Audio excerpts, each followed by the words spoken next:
Okay, so we've talked about what makes up a setup. What are the three setups? The counterpunch, the failed swing levels, and the second chance swing levels. We've talked about what a setup looks like and how a setup is formed. And then we talked about the entries and the targets and the stops. Now we're going to talk about some of the finer points. I'm going to show you how we're going to use our moving averages, and then we're going to take a closer look at the calculator itself.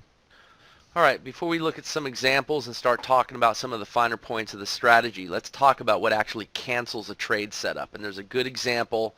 This is never a trade we'd be taking. It's too late in the session, but let's just examine it for a moment. This last trade, okay, doesn't matter if it's a failed swing, a counterpunch, or a second chance trade, what color, it doesn't matter. You have a setup like this, and then it doesn't trigger in, right? And then you get two bars that close below the jump line, the red bar, the green bar. That cancels the setup. Now with Forex charts, I might want it to be 3 bars or 4 bars that close below the jump line. Okay? We'll talk about that later. But the basic rule is that when 2 bars close below the jump line, that cancels the trade. Now what about this purple trade? The purple trade, it actually came up and triggered the entry, and then you have a bar here and a bar here. Both those are 2 bars that close below the jump line, right? That would cancel the trade, but you can't cancel a trade that's already triggered in. I wish you could, but you can't. Look at this short setup here. The short setup, you have 1 bar that closes above, but then it comes down again and actually comes down and hits the entry. Okay, that's not a canceled trade. Again, this example shows it. It didn't trigger in, and then you have 2 bars that close below the jump line. That cancels the trade. Another thing that would cancel the trade is if 1 bar, could be more than 1 or 1, actually closes at or below the 3 dots of the setup bar. That also would cancel the trade. Here's a short setup right here. It doesn't trigger in. You have 1, 2 bars that close above the jump line, so the trade is canceled. But let's say that there's only 1 bar that closes above the jump line and it comes all the way up and closes above the 3 dots. That would also cancel the trade. There are other things that cancel trades. Sometimes you'll get a situation where you just have multiple setups. You'll have one setup that happens, like this one here at the right edge of the chart. You have a counterpunch trade short. 1 bar closes above the jump line, but the second bar doesn't. In the meantime, you have 3 more groups of dots and a brand new setup. When that happens, we're typically going to now take the new setup. So we'll go for this new one instead of the earlier one.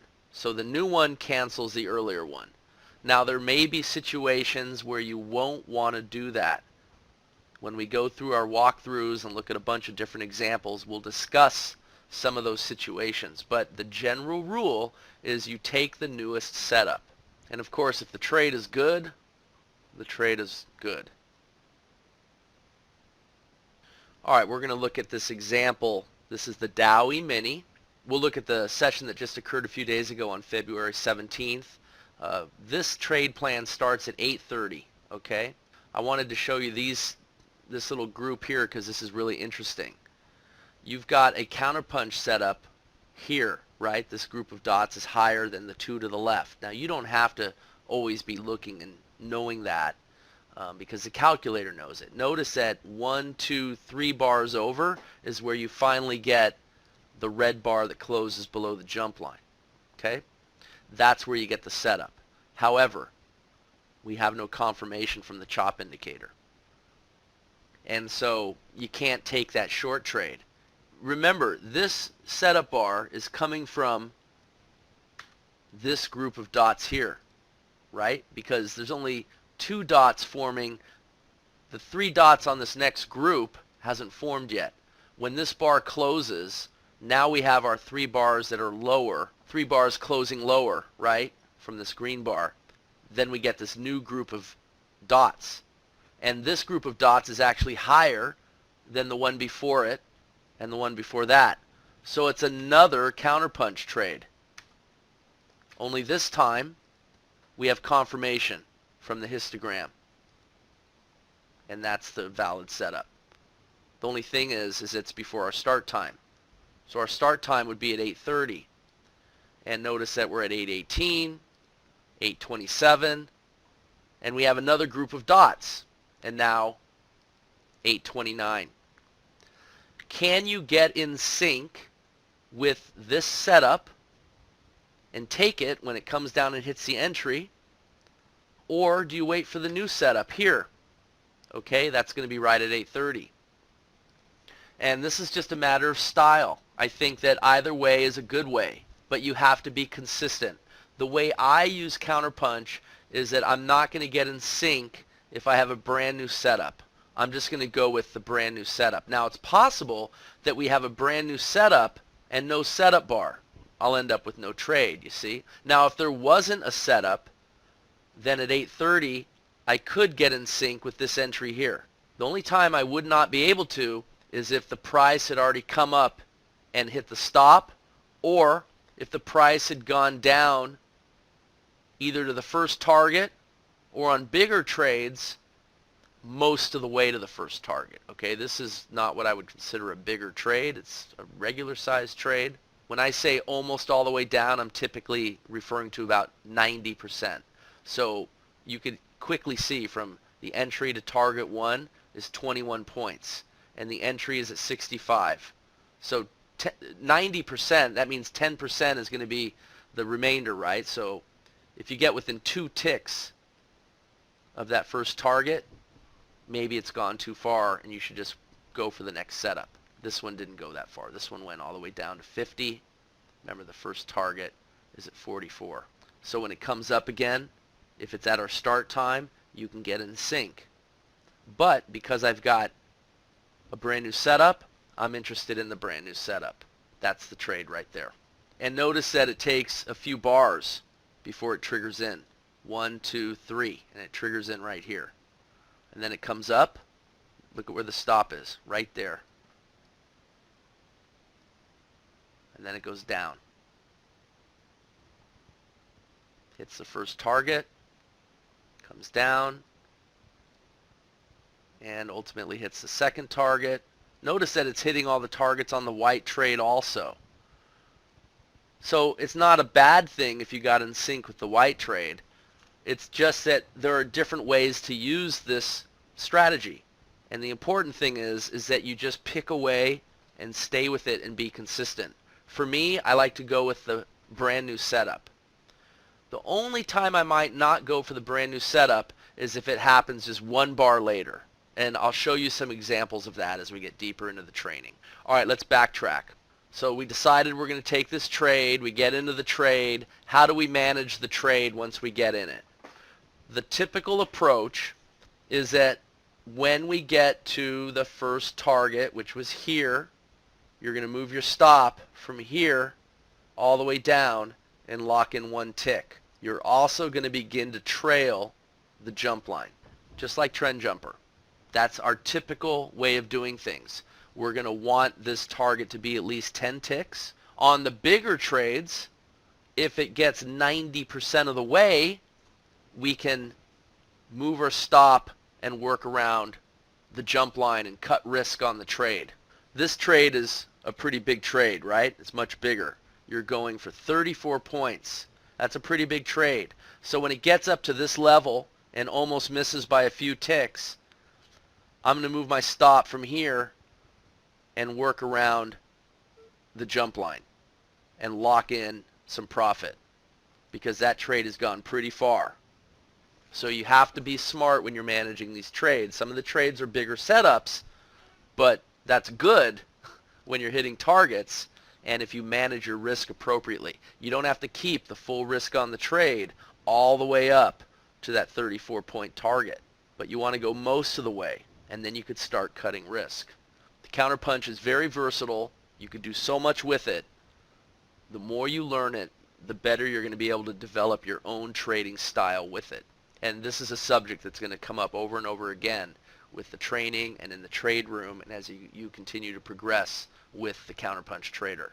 You could also trade this with multiple positions. You can trade one position, and if you're going to trade one position, I might suggest that you put your target between target 1 and target 2, like right there, maybe at the 1.25 level. I'll show you how to do that in the calculator. Or you can just trade to target 1. Target 1 is never going to give you the best risk-reward ratio, okay? You'll notice that it's quite a bit less. You're risking 20 ticks to make 14. However, you'll have a very high winning percentage. So you'll win a lot more hitting that target 1. But you're going to get a high winning percentage to target 2 as well. And target 2 typically is going to give you a favorable risk-reward ratio. Here you're risking 20 ticks to make 22. Sometimes it's going to be more than that. And then, of course, target 3 is even a bigger risk-reward ratio. So you can trade with one position to any of the targets. I would say that your best bet is trading to either the second target or a target in between. If you trade with two positions, you have choices. You can trade to target 1 and target 2. You can trade to target 2 and target 3. Or I would say you can trade to target 2 and trail. If you trade with 3 positions, you can trade to target 1, target 2, and target 3. Or trade to target 2, target 3, and trail. That's what I would recommend. And if you trade with 4 positions, you can trade to each of the 3 targets and then trail.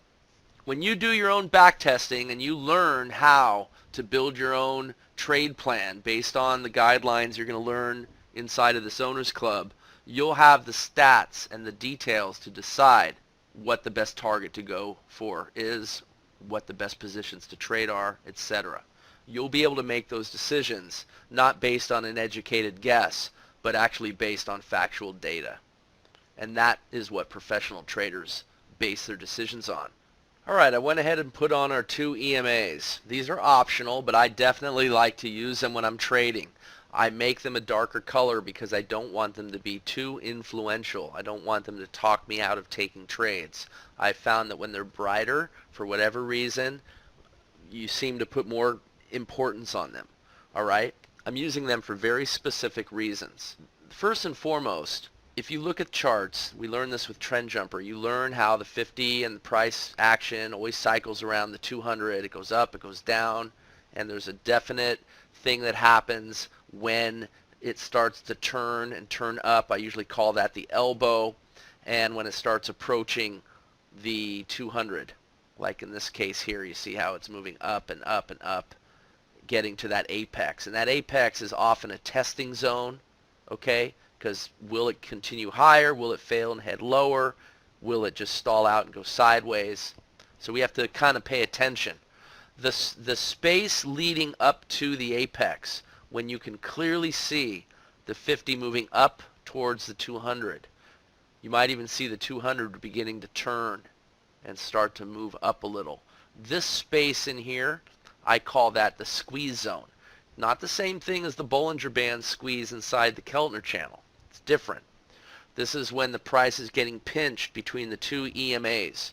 And one of the things I have learned is that when you're inside the squeeze zone, you're better off taking trades in the direction of the 50 EMA, moving up towards the 200. So long trades are going to have a better chance to work. Now here it may be too early.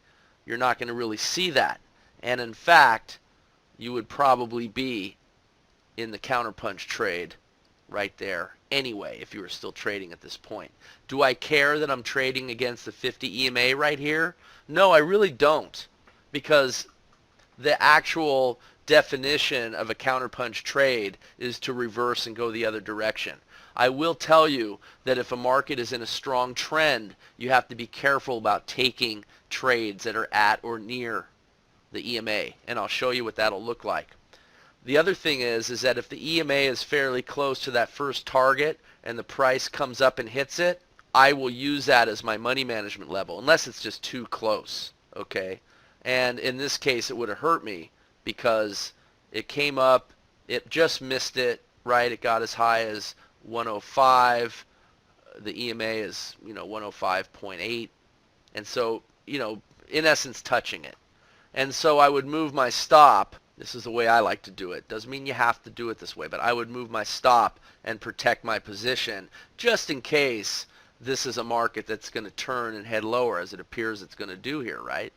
Then my stop's way down here. So when it comes up and hits that, it's close to the first target, not exactly touching it, almost touching it, and it's definitely more than 10 points, right? It goes from 89, which call it 91 even if we adjust around the 90 key level, and it gets as high as 105, right? So it's way more, it's more than 10 ticks. So I can see taking the risk off the trade and using that 50 EMA as a money management level, okay?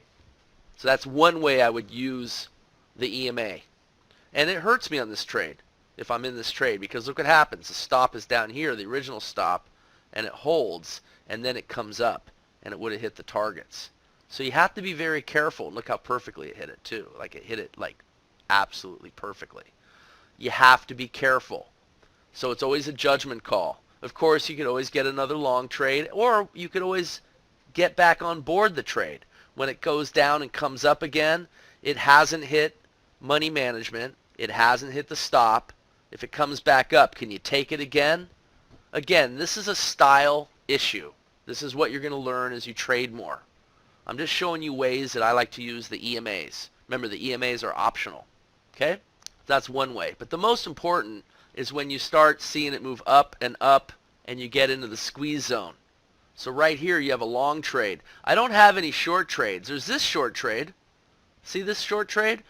And that actually triggers in. And that short trade, you don't know if it's going to win or lose. And because it's a purple trade, it does not require histogram confirmation. However, when you got the squeeze zone and you've got it looking like it's trending up, this might be a case where you be careful going short without the confirmation. This might be a case where you actually look for extra confirmation to go short. If you were to go short here, it's going to end up losing. Now, any trades that set up inside the squeeze zone that are short trades on top of this ascending 50 EMAs, it's trying to push up to the pink line, I'm going to not take those. I don't want to take short trades inside the squeeze zone against this rising 50 EMA. So you see it comes up. You see a couple more short trades fail. These are all dangerous trades because this is moving up. The trend is up. The 50 is trying to come up and hit the 200. And so the short trades just aren't going to work. The long trades are. So I also don't want to get short right at or near the apex, again, without additional confirmation. And what I mean by additional confirmation is I probably would rather take a failed swing level because it keeps making new highs, and this is a dangerous area where it could be gaining momentum and going higher. So basically the area to watch out for, it's the squeeze zone leading up to the apex, and it's the short area after the apex. It doesn't mean you can't short into what's called a double straddle, where you have to get through both these lines. Sometimes those trades are really going to work. But I want you to watch for this. The odds are not as good. Okay? You're better off following the yellow brick road and staying with the 50 EMA in this case. Here you have a failed swing. You have a counterpunch based on this, but you could see a failed swing occurring here. And so when this counterpunch triggers in, that trade actually works, you see? And you had the extra confirmation. You had a swing level here. It was unable to make a higher high, and it's pushing lower. The odds of the short trade working are a lot better. So here we have an example of the 50 EMA pushing down, coming from above, pushing down towards the 200. This is all in the pre-market. We're probably not going to be trading. But you notice that when we're in the squeeze zone, you've got a long trade here, long trade here. Because they're in the squeeze zone with the 50 pushing down, I'm not interested in taking them. Now, it's true that you do have enough space to get to the target, so you might make an exception on this one because you have enough space to get up to that target, okay? But it's the trades going down with the 50 EMA are typically the best ones, Okay, this one obviously doesn't work. Okay, that's just a trade that's going to lose. But you have this one working here. You have this one working here, working really well. Trading up into the declining 50 EMA coming from above, right? Again, maybe not the best idea. Remember, when the 50 meets the 200, it's a testing zone. And here you've got some lows being hit, lows failing to make new lows. And oftentimes when it fails to go down, it's the trades in the opposite direction that are really good trades. This particular long trade here ends up working like a charm. Triggers in, even though it's a double straddle. But you've got extra confirmation because it was unable to get a new low. You've got the histogram coming up. The only thing is that you have the chop zone. And when you have the chop zone, you don't want to take trades into the EMA, the 50 EMA. So that's a trade I would have avoided anyway, even though it works. But when it comes down, certainly you're going to probably take that short trade. And it's not going to work. It's going to fail. And ultimately it's going to come back up. And you'll notice that that new trade works great. Hits that target there. And it misses this target by a fraction. So it ends up being very profitable, even though that first trade was a loser. So now that we've looked at some trades with the basic calculator without any trade tracking, let's go ahead and turn on the trade tracking. And all you have to do is open your calculator. In fact, it probably already is on. I recommend that you begin learning this strategy with the trade tracking turned off. But you only have to go to the setting here, track trades, and set it to true or false. You can see it's set to false. Let's go ahead and set it to true. Looks a whole lot different now. You see? Now we've got some sophisticated tools working for us. Notice that this trade, the one we were just looking at, it triggers in long here. And notice that the stop continues to track bar after bar all the way across. It starts to move up once the price has gone a certain distance. In this case, it's hit the first target and it's gone a minimum distance. Okay, so the stop moves up and locks in one tick. You could also begin to trail the jump line. The money management, the actual stop moving up to lock in a certain amount, usually one tick, is based on the first target. The way the tracking works on the calculator for the trailer is that the trailer is based on the second target. So it has to hit the second target and then it will start trailing the jump line. That doesn't mean you can't trail the jump line sooner. You certainly can. You've got the jump line. You just got to trail it. But the tracking of the calculator is going to be based on the second target. So let's just look at this example over here. And you can see that the stop is actually above the dots a little bit because we've got the key level tool turned on for us. I'm going to show you all that in a little while.